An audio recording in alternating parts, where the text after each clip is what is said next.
The fight for ownership over her music catalog began back in 2019. I've always wanted to own my own music since I started making my music, and if you probably don't know this, but most of your favorite artists do not own their work. She bought back her first 6 albums.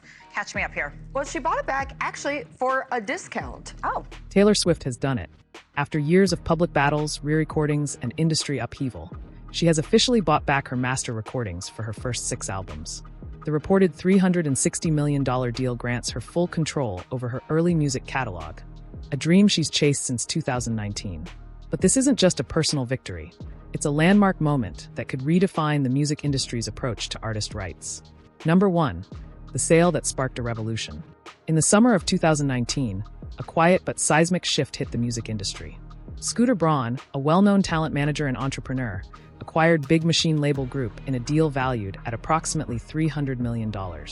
What seemed like a standard industry acquisition quickly transformed into one of the most talked-about music business stories of the decade. Why? Because included in that deal were the master recordings of Taylor Swift's first 6 studio albums, an entire era of her career, sold without her direct involvement. Swift, who had spent over a decade building her brand, fan base, and legacy through those very albums, was blindsided. In a heartfelt public statement, she expressed that she only found out about the sale when it was announced to the public, just like everyone else. For many fans, it was a wake-up call. The idea that one of the world's most successful and recognizable artists could lose control over her own art was not just shocking, it was a call to action. Taylor's frustration wasn't just about losing control of her masters. It was about not being given the chance to buy them herself. She claimed she had tried for years to gain ownership, but was met with limitations and terms she described as unfair. This wasn't just a business disagreement. It was a moment that sparked a much larger conversation about the rights of artists in the music industry. From the outside, it might have looked like just another celebrity business fallout.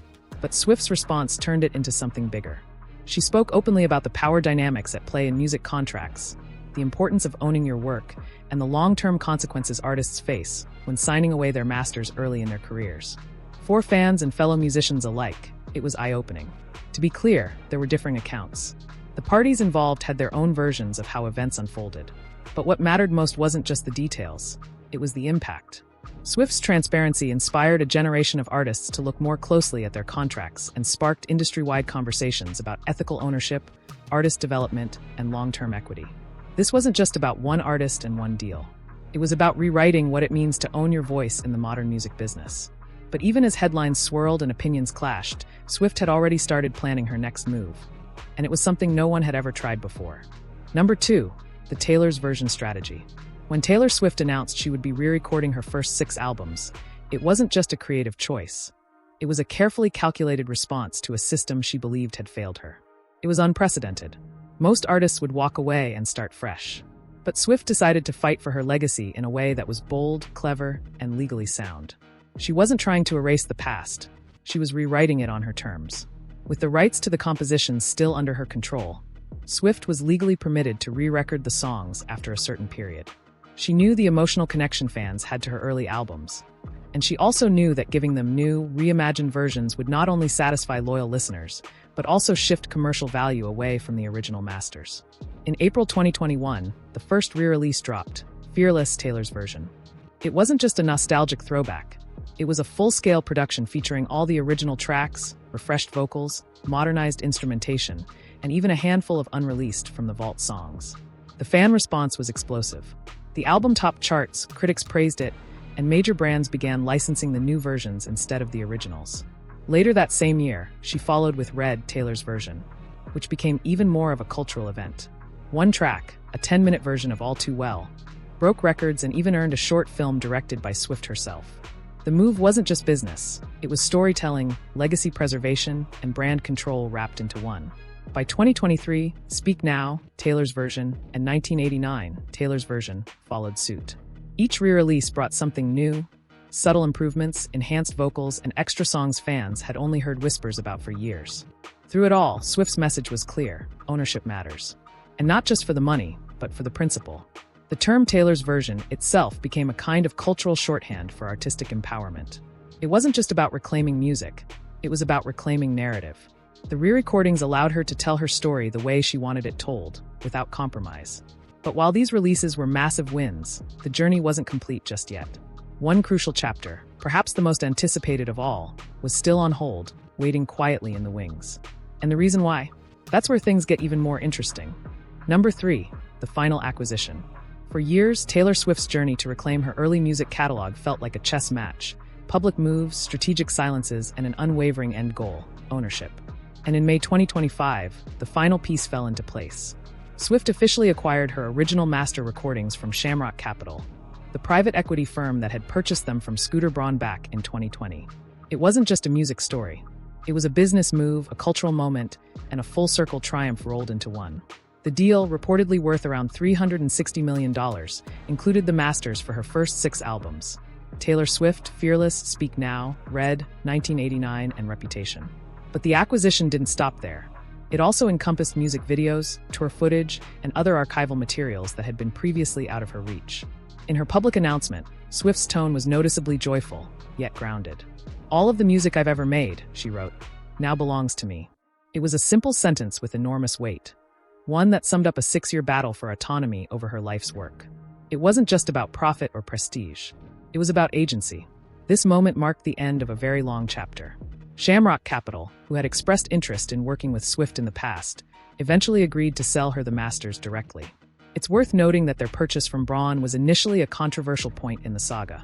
Swift had previously stated she declined to work with Shamrock when they first acquired her masters, citing Braun's continued financial benefit from the deal. But time, leverage, and persistence shifted the dynamic. Industry insiders saw the final acquisition not just as a win for Swift, but as a rare example of an artist completely reclaiming the rights to their original catalog, something that remains incredibly difficult in the music business. Most artists never get that chance. For Swift, it was the culmination of years of public advocacy, financial planning, and creative workarounds through her re-recordings. But even amid the celebration, a question lingered. What about the songs from Reputation that hadn't yet been re-recorded? Fans noticed they were still missing from the Taylor's version library. And while many assumed she was simply biding her time, Swift's comments about that specific era hinted at something more complex. As the deal closed and the public applauded, one album stood untouched. And it just might be the most revealing chapter yet. Number 4, the Reputation dilemma. As Taylor Swift checked off each re-recorded album from her iconic early discography, fans were quick to notice that one major title was still missing: Reputation. Released in 2017, this album marked a turning point in Swift's career. It was bold, edgy, and deeply personal, a creative response to public scrutiny, media backlash, and industry feuds. The absence of its re-recorded version left fans curious, concerned, and hungry for answers. Unlike the previous 5 albums, Reputation was still under a different contractual timeline when Taylor began re-recording. Due to the terms of her original agreement, there was a waiting period before she could legally re-record and release tracks from that particular album. So while Fearless, Red, Speak Now, and 1989 re-emerged triumphantly as Taylor's versions, Reputation remained untouched, not by choice, but by legal restriction. Now, in 2025, the legal restrictions have reportedly lifted, meaning the door is finally open. And yet, there's still silence. In a recent interview, Swift briefly addressed the situation.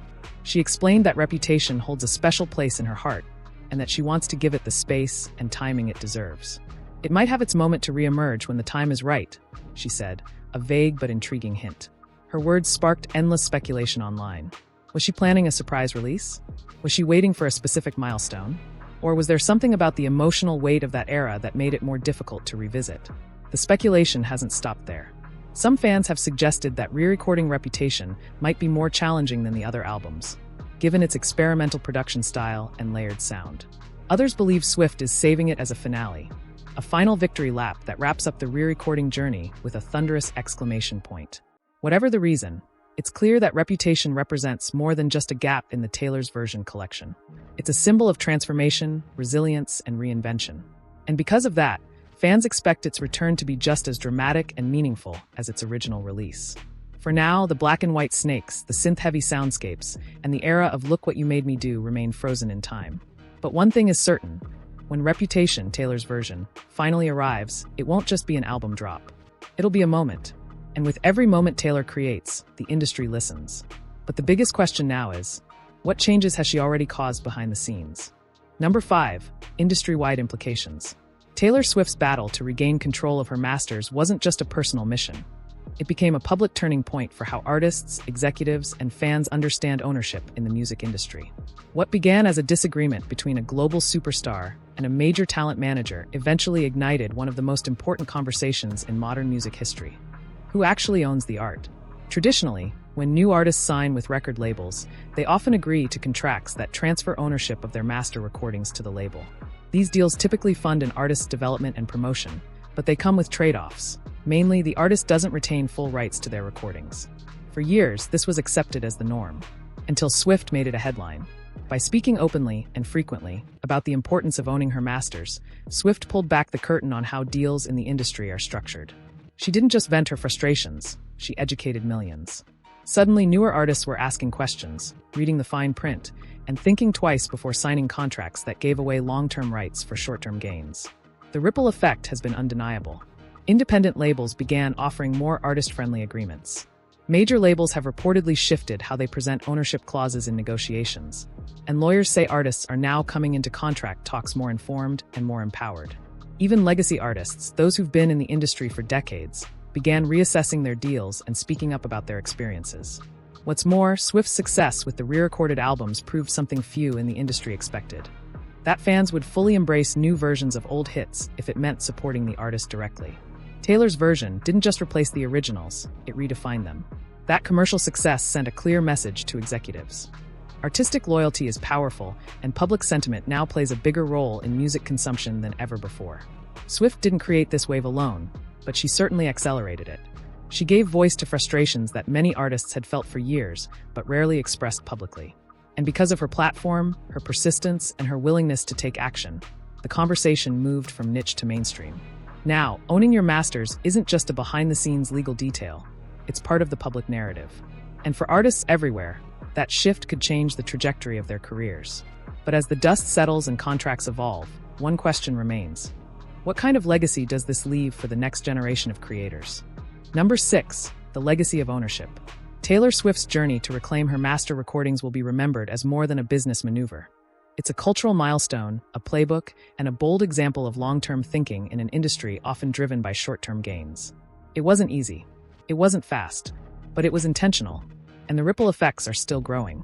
By publicly standing up for ownership, Swift didn't just challenge the status quo. She changed the narrative entirely.